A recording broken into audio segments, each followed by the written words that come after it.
The next 20 minutes or so, we're going to give you an overview of the university. And I have my colleague here, Amanda Malitsky, who is one of our enrollment officers.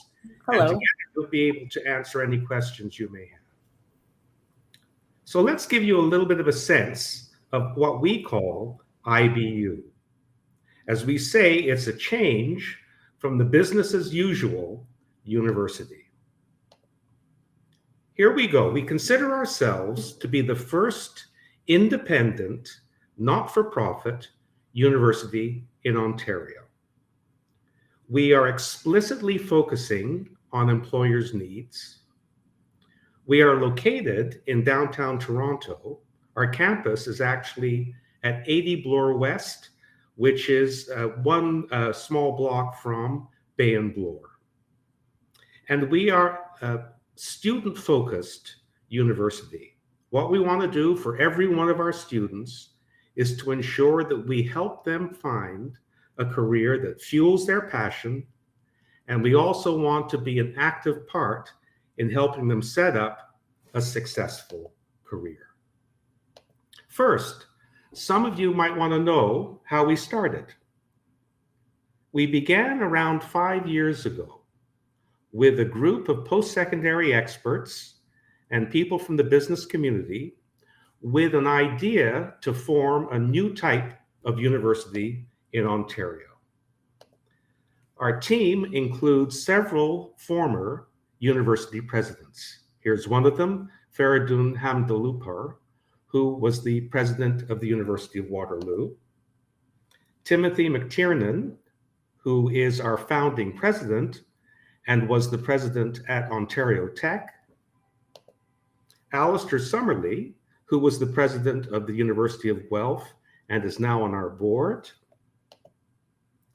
And Ontario's best known spokesperson and commentator on post-secondary issues, whose name is Alex Usher.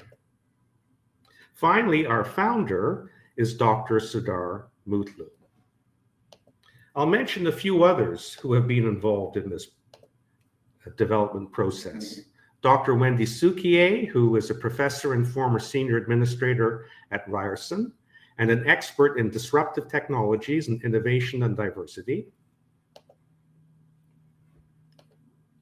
Dr. Rob Leone, who was a former member of the provincial legislature and is a professor at Wilfrid Laurier in Western. And Professor Michael Sparling, who was a former Dean of Business at Seneca and is currently the Chief Technology Officer at MultiHealth Systems Incorporated. So what we did was we spent a lot of time coming up with a university proposal that we think is very distinctive, both in Ontario and in Canada. And to lead us forward, we have our incoming president, Joanne Shoveler, who will be joining us on January the 1st. She is currently the Vice President of Advancement at the University of Waterloo, where she has been since 2017. Before that, she was actively involved at the Ivy Business School at Western. In fact, one of her major tasks there was to help found Ivy's Hong Kong campus. And she led the development teams, the advancement teams at the University of Guelph, and also, interestingly, INSEAD Business School in France. We launched our first cohort this September.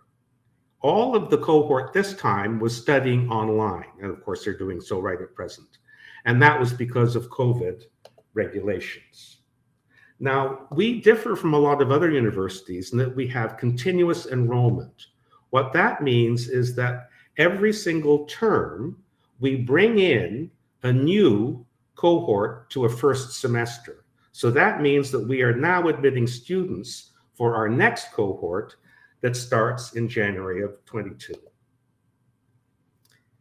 And we have both, in January, we will have both our former students from this term who will be entering their second semester, as well as the incoming class who will be completing their first semester. And our intention is to run our classes on campus in January, dependent on COVID regulations, of course. What are the distinctive features of IBU? This is what the development team spent a great deal of time on over the past 5 years. First, we are committed to one-on-one mentoring and academic advising, and I'm going to be talking more about that in the next few minutes. This is an interesting feature that we consider to be extremely important. All of our classes are capped at 30 students. So in all of your classes, the maximum class size will be 30. And as you can well imagine, what that means is that you have a much more potential for interaction with your professor than might otherwise be the case. We have coursework that emphasizes experiential learning and skills-based learning, especially as it applies to business and the needs of employers today. And also, we've been hiring faculty members with one key issue in mind. They have to have a real passion for teaching. We are student-oriented, and their teaching facility is what we consider to be one of the most important things when we hire these individuals. And of course, in this day and age, especially in the aftermath of COVID, it's very important how the digital elements of a university education are constructed. And we're spending a great deal of time curating the digital course elements in all of our courses.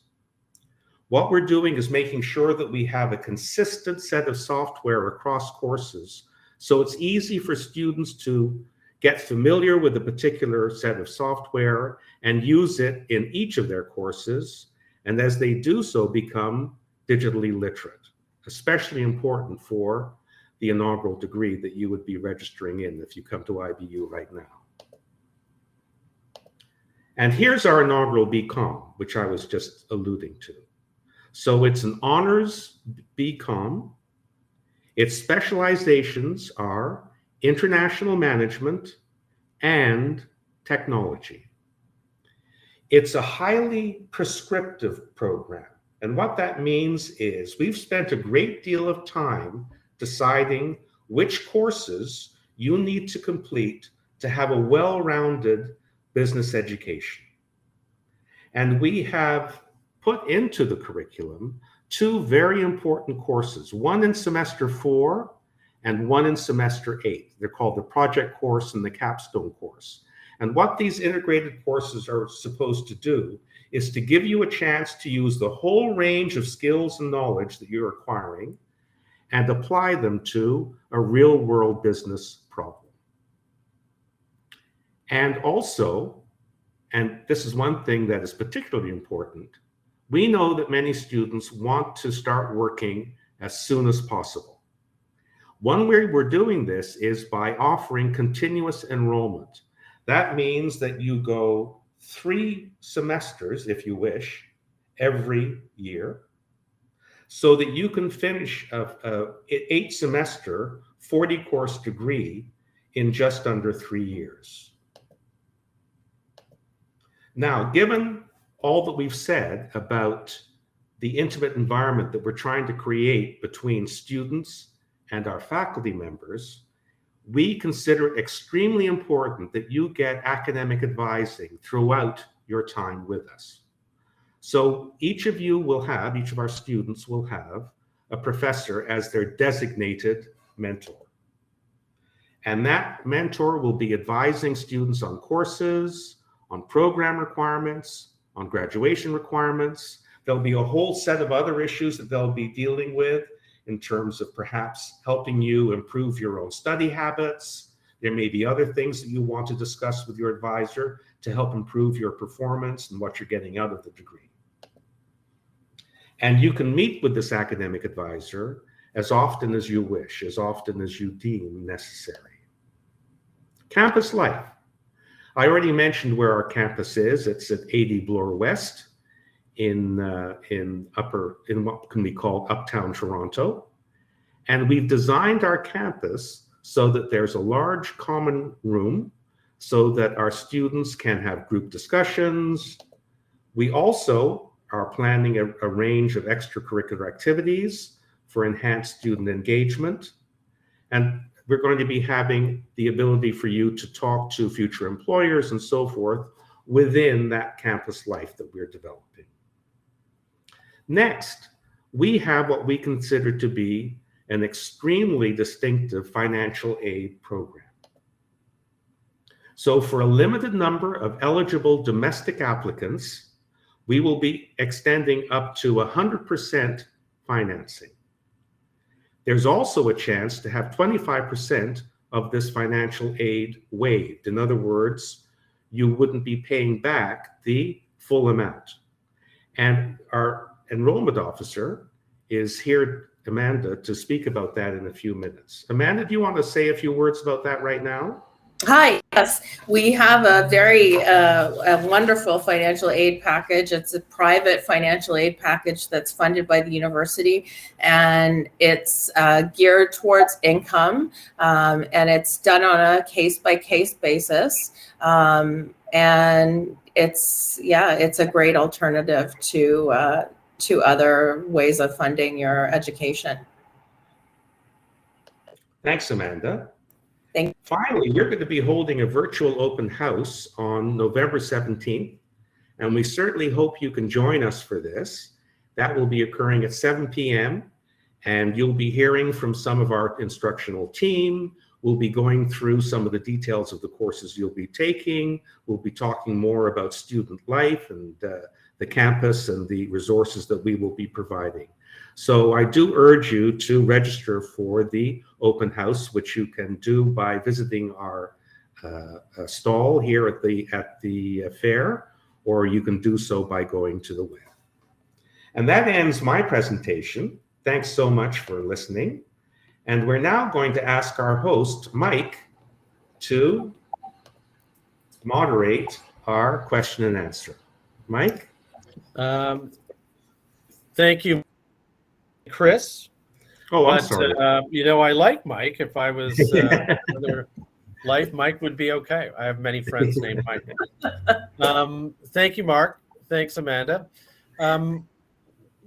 As a new school, what are some of the, can you maybe talk about the size of the incoming class? And I know it's continuous enrollment, but how many students do you expect in a class or in a year? We're growing quickly.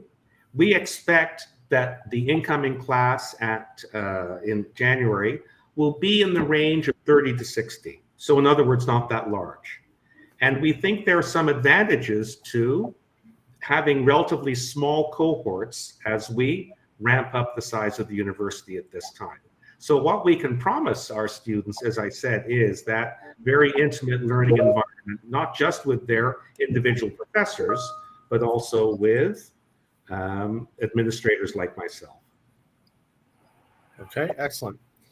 Any student going into an undergrad or a grad is going to be interested in work, especially if it's a business program, and getting a job. What kind of support will you be providing for graduating students?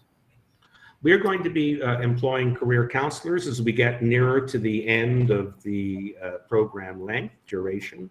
We also have a program advisory committee, which is made up of members of the business community. And what that advisory committee is doing is helping us ensure that we keep on refining the curriculum to make sure that the competencies and the skills that we're providing to our students are those that today's employers want their new employees to have. And this, again, we're living in a time when business needs are changing very quickly. In other words, the competencies that employers need in 3 years may not have been obvious. They may not even be completely obvious now. They certainly weren't obvious before COVID. So it's a matter of ensuring that we can continue to adjust and refine to make sure that the courses reflect what is needed at the present time. Also, we'll be having a range of conferences and so on. We want to bring business people into the university, have them meet our students so that our students can get a sense of the sorts of skills that are being required and what they'll need to provide when they leave us. Okay, excellent. What if you were a student considering IBU, what is the ideal sort of candidate? Do you want to answer that, Amanda, since you're the one who's been dealing with a lot of our applicants? Sure. We have a wide range of people who come to us. We have a lot of working professionals, or also known as mature students, as well as students coming right from high school. So we're open to both kinds of students. We like our students to have a 70 GPA. Is that right, Mark? Yes. Right. Yes. Coming straight from high school. But as a mature student, we look at students on a case-by-case basis and really look at them overall, and look at what they bring to the university and what they can learn. So we're open to both kinds of students. Yeah. Great. You've got a class going now. Can students come down and take a campus tour? I know there's a virtual open house coming up, but can a student take a campus tour as well? Absolutely.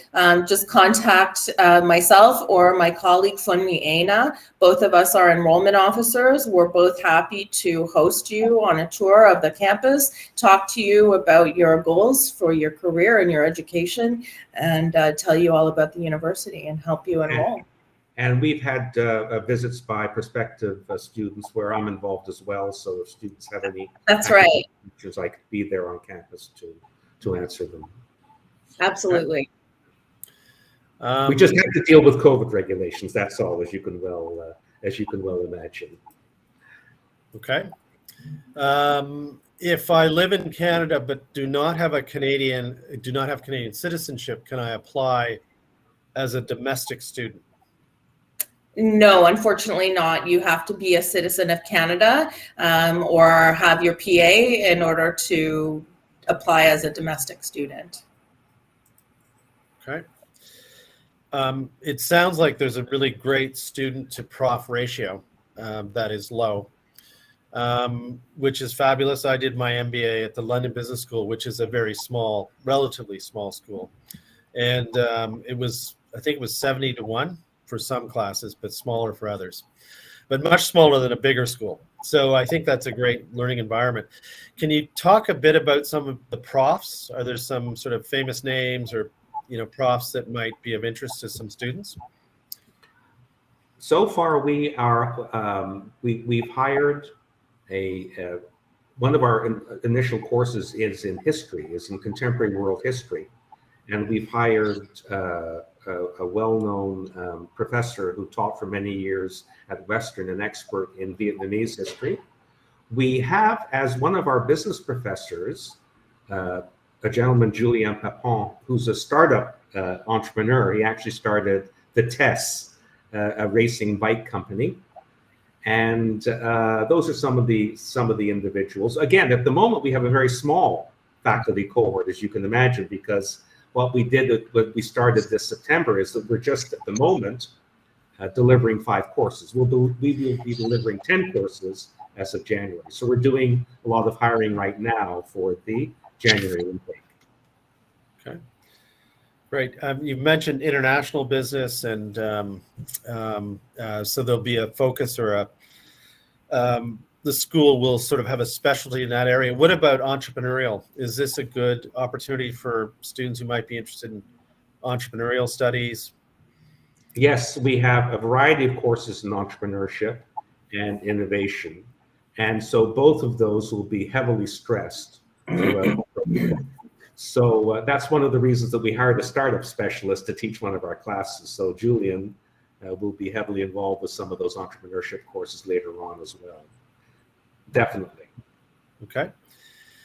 Following up on our international or non-Canadian question, what if a student is PR, has PR status? Yeah, I realized I said PA, not PR. I'm so sorry. So yes, PR is absolutely acceptable. PR or or citizenship, or someone with refugee status who has had their court date and I'm sorry, I'm just blanking on what the refugee status court date outcome is called. But that, yeah, so PR is considered, I can just see that if somebody is PR, you are considered a domestic student. Okay. I think we may have briefly spoken about it, but there's another question here about entry requirements for the business program. What are the needs? I think you mentioned 70 or 70-ish for a grade. That's for someone right out of high school. Okay. Somebody who's already had who's had some life experience and some work experience, we would consider on a case-by-case basis. Also, there we will be looking at English and mathematics, which is usual in a business degree. So for high school graduates, it will be the marks they received in those courses. And as Amanda mentioned, for working professionals who join us, we'll be able to assess their English and math proficiency. Okay, great. We'll do that on a case-by-case basis. Okay, and as a graduate, I can go on and maybe I want to do my MBA. Right. Students who graduate can use, they obviously get credit for their undergrad degree. Yes. So it's, recognized around the world. Yeah. And Veer, by the way, we are, and that was one thing about going through, we have to go through a ministerial process here in Ontario, right, which meant that our program, in a sense, goes through the same process as all other business programs in the province. And by the way, I should also mention that we are planning to grow very quickly. So we have 3 degrees, that new undergraduate business degrees that we are submitting to the province and trying to get approval for. We also have an MBA ourselves, a proposal that we are putting through to the province, so that we hope to be offering our own MBA in a very short time. But yes, that goes back to your main point, Chris. Great. Good. Okay.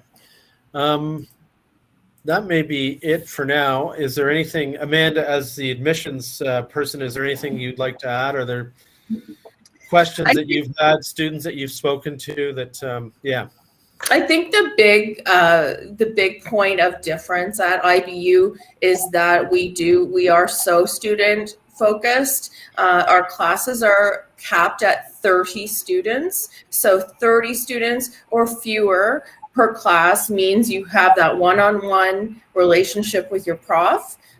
You get the help that you need or the extra help that you need. Our profs will work with you until you understand what you're doing and you get they get the best work out of you.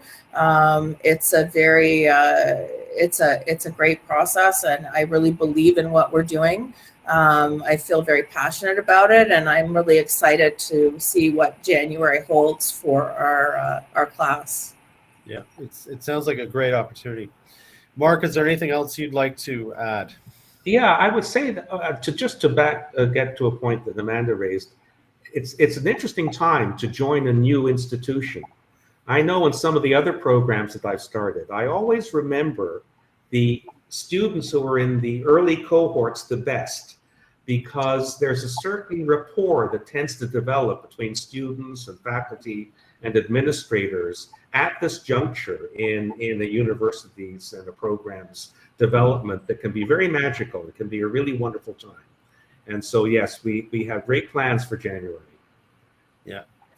I think the other thing is the pedigree, or the founders of the organization have great credentials. So it's not like it's a couple of kids starting up a university. It's, some ex-presidents of universities start a bit different, and that I think makes it exciting. And That's so great point, Chris, because I think a lot of people think that because we're a new institution that we're all new, but we're not. Right. We've been around for quite a while at various universities and institutions around the country. So we draw on talent from all over and from over many years. Yeah. We have a few more questions I see on the right there. We do, Mark. So one of them is online and an MBA. You spoke about it. I guess, could they do this, the undergraduate online, or is it? Yes. We are planning to have, and by the way, this term is completely online, and we are planning an online plus delivery format so that students can either take the degree on campus or they can do it completely online. Now, this individual who asked the question, it was saying that the only fully online program available currently is the Bachelor of Commerce, and that's right. He or she is interested in the MBA online, and we don't yet have an MBA that we can offer this individual. But watch this space, we will have it, right? So it will happen. We just don't have it right now. So just to be clear, at IBU, our program that we're offering is a Bachelor of Commerce in International Management and Technology. And there was another question. Amanda, do you want to deal with the last question on the right that this individual is asking? Oh, I think I've missed it. Just a sec.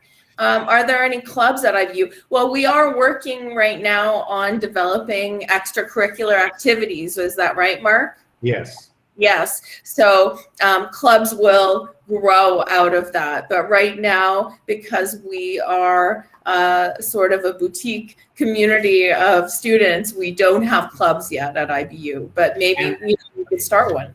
Exactly. What I was going to say is that this is one place where a student can show their entrepreneurial spirit. So we're very open to proactive students who come to us with ideas for clubs and so forth. This is exactly the time when we want to have that proactive participation by students to help us form these sorts of activities. It's great to be on the ground floor of a new community like we have at IBU.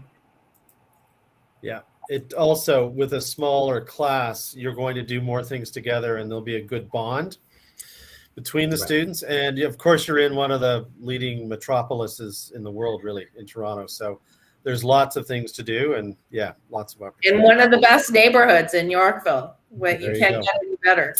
Yeah. And we have another question. Yeah, there is another question. Do you want to take that, Mark? Sure, of course. So the relationships that we have at the moment are with representatives from companies. You know, the banks and so forth are on our board and on our advisory committee. What we're planning to do is, as we go through the program and get closer to our inaugural graduation, is to ensure that these relationships are deepened and that we have relationships with the companies that allow our career counselors to provide the sort of career pathways that our students will be looking for. We do not yet have an official co-op placement. By the way, that term co-op has a very particular meaning in the post-secondary setting. A co-op occurs when you have a term that you are, in a sense, placed in an outside business or other type of organization, and it's part of your academic training, as it were, in the program. We do not yet have co-op, but we have every intention of providing our students with the possibility of working for the given period of time, even perhaps during their studies, but it won't be a formal co-op relationship. But thank you for that question. Yeah, and I believe you have an ex-president of the University of Waterloo who yes, he will understand what co-op, or at least work placement and experience, means. Yes, no kidding. Given that Waterloo was the institution that pioneered all of this in Ontario a few decades ago. That's well, right. Not just Ontario, but I think they've been world leaders in that regard. That's right. Excellent. I think that may be it. We'll leave it open for 30 seconds more, and then yeah, sure. If anyone has any questions, please let us know. I'm an enrollment officer, so I'm here to answer questions. If you have any, please ask now.